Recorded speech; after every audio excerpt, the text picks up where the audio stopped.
This is a look at the life of Paul Revere, an influential and at times almost mystical man, but still relevant to this day. Revere was from a family of industrialists. His father, an immigrant from France, had a strong influence on him in his early life, particularly in the copper industry, as well as craftsmanship. He was an artist and was even credited for the famous print of the Boston Massacre. He was also an accomplished silversmith. He was involved in the French and Indian War, as well as the Boston Tea Party, and was a strong promoter of anti-British sentiment. After his father's death, Paul took over the family business in the copper industry, which carried over into his later life, where he crafted copper sheets for gunboats and the dome of the Massachusetts State Capitol building.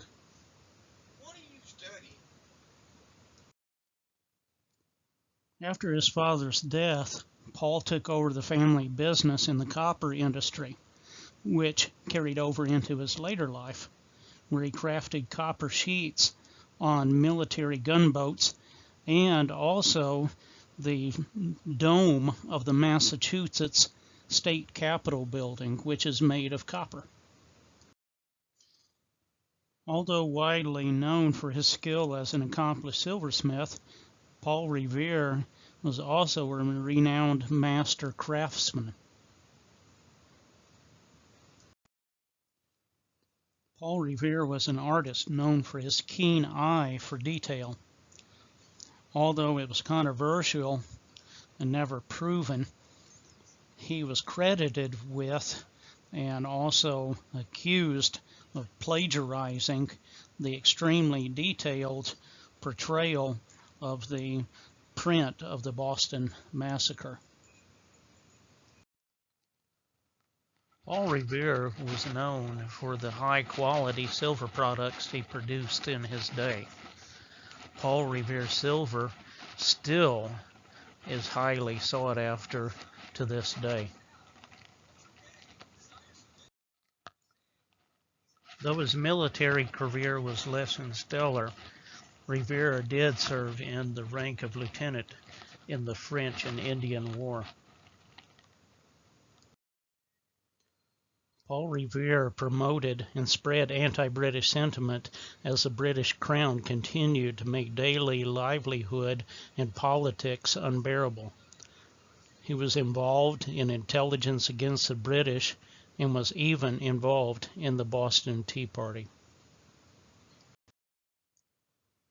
Paul Revere has been immortalized and is widely and readily known for his now famous midnight ride.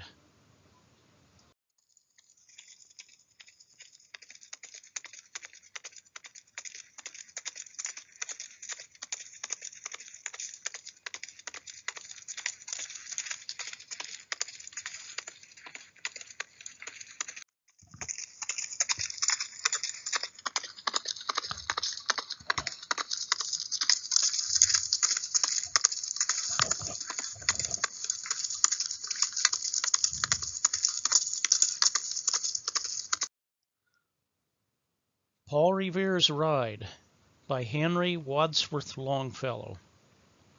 Listen, my children, and you shall hear of the midnight ride of Paul Revere. On the 18th of April in 75, hardly a man is now alive who remembers that famous day and year. He said to his friend, if the British march by land or sea from the town tonight, hang a lantern aloft in the belfry arch of the North Church Tower as a signal light. 1 if by land and 2 if by sea, and I on the opposite shore will be, ready to ride and spread the alarm through every Middlesex village and farm, for the country folk to be up and to arm. Then he said good night, and with muffled oar silently rowed to the Charleston shore. Just as the moon rose over the bay, where swinging wide at her moorings lay the Somerset British man of war, a phantom ship with each mast and spar across the moon like a prison bar, and a huge black hull that was magnified by its own reflection in the tide. Meanwhile his friend, through alley and street, wanders and watches with eager ears, till in the silence around him he hears the muster of men at the barrack door, the sound of arms and the tramp of feet and the measured tread of the grenadiers marching down to their boats on the shore. Then he climbed the tower of the Old North Church by the wooden stairs with stealthy tread to the belfry chamber overhead, and startled the pigeons from their perch on the somber rafters that round him made masses and moving shapes of shade.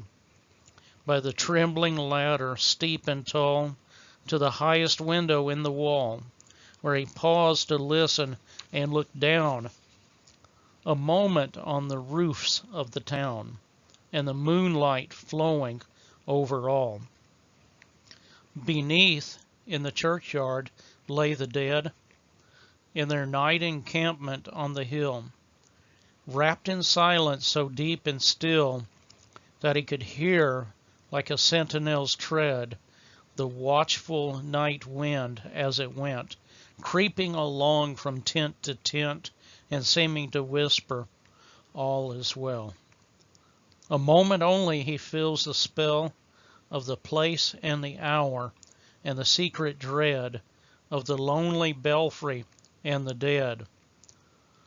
For suddenly all of his thoughts are bent on a shadowy something far away, where the river widens to meet the bay, a line of black that bends and floats on the rising tide like a bridge of boats.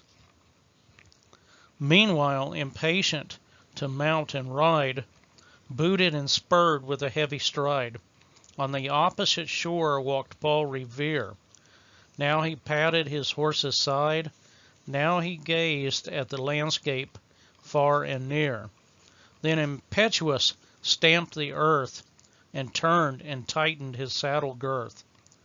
But mostly he watched with eager search the belfry tower of the Old North Church as it rose above the graves on the hill, lonely and spectral and somber and still.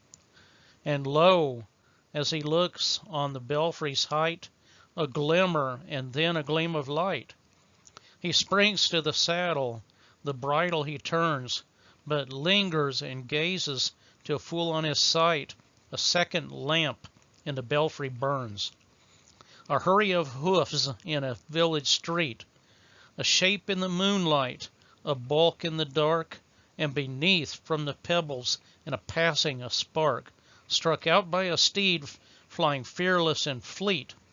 That was all, and yet, through the gloom and the light, the fate of a nation was riding that night, and the spark struck out by that steed in his flight kindled the land into flame with its heat.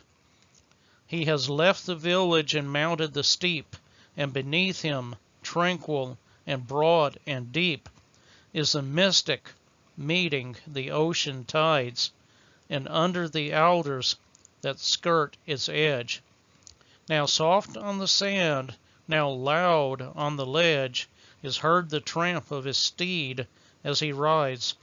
It was 12 by the village clock when he crossed the bridge into Medford town. He heard the crowing of the cock and the barking of the farmer's dog, and felt the damp of the river's fog that rises after the sun goes down. It was 1 by the village clock when he galloped into Lexington. He saw the gilded weathercock swim in the moonlight as he passed, and the meeting house windows black and bare gaze at him with a spectral glare, as if they already stood aghast at the bloody work they would look upon. It was 2 by the village clock when he came to the bridge in Concord town. He heard the bleating of the flock and the twitter of birds among the trees, and felt the breath of the morning breeze blowing over the meadow brown, and one was safe and asleep in his bed, who at the bridge would be first to fall, who that day would be lying dead, pierced by a British musket ball.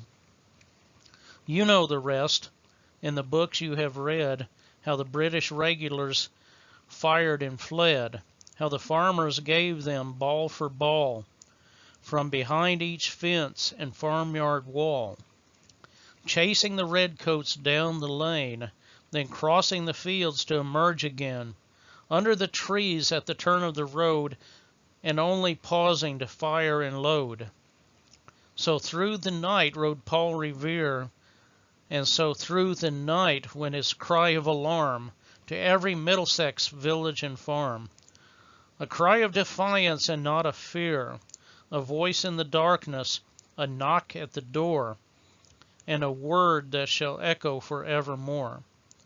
For, born on the night wind of the past, through all our history to the last, in the hour of darkness and peril and need, the people will waken and listen to heed the hurrying hoof beats of that steed and the midnight message of Paul Revere.